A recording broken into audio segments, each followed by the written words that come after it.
igitambo kizima ni Yesu, igitambo kiza gikwiye, niwe witanze rimwe gusa, iyi si irarokoka, apfa ku bwacu kandi nta cyaha yigeze akora. Nyuma y'iminsi 3 yonyine atuzukanira kunesha.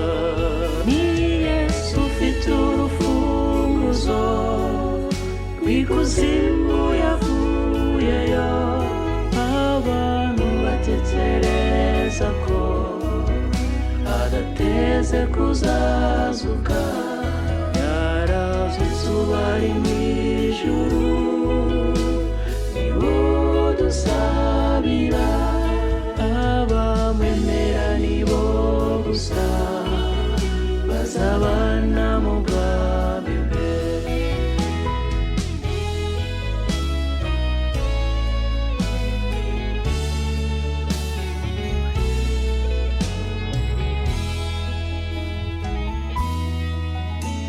Notekereza intimba wateye Umukiza, apfukama asenga n'agahinda, ati Data bibuka ushaka, yabize ibyuya by'amaraso, umuziranenge atacumuye, yamaze iminsi 3 gusa atuzukanira kunesha. Ni Yesu ufite urufunguzo rw'ikuzimu yavuyeyo, abantu batekereza ko adateze kuzazuka, yarazutse ubu ari mu ijuru, niwo dusabira, abamwemera nibo gusa bazabana mu bwami bwe.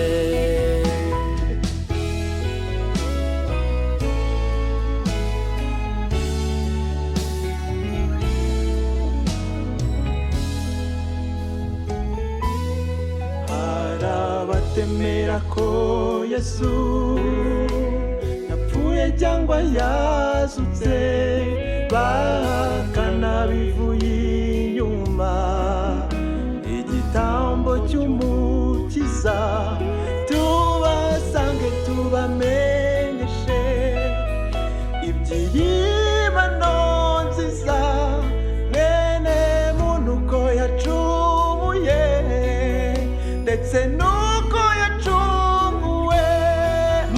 Yesu ufite urufunguzo rw'ikuzimu yavuyeyo, abantu batekereza ko adateze kuzazuka, yarazutse ubu ari mu ijuru, niwo dusabira, abamwemera nibo gusa bazabana mu bwami bwe.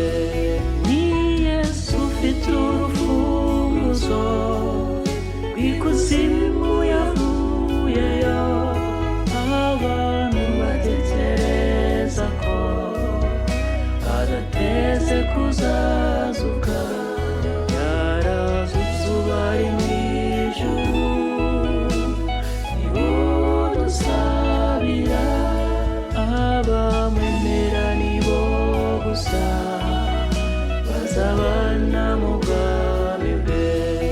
Yarazutse ubu ari mu ijuru, niwo dusabira, abamwemera nibo gusa bazabana mu bwami bwe, abamwemera nibo gusa bazabana mu bwami bwe, abamwemera nibo gusa bazabana mu bwami bwe.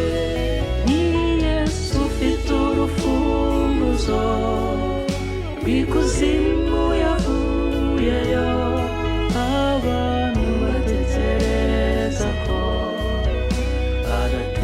recusar.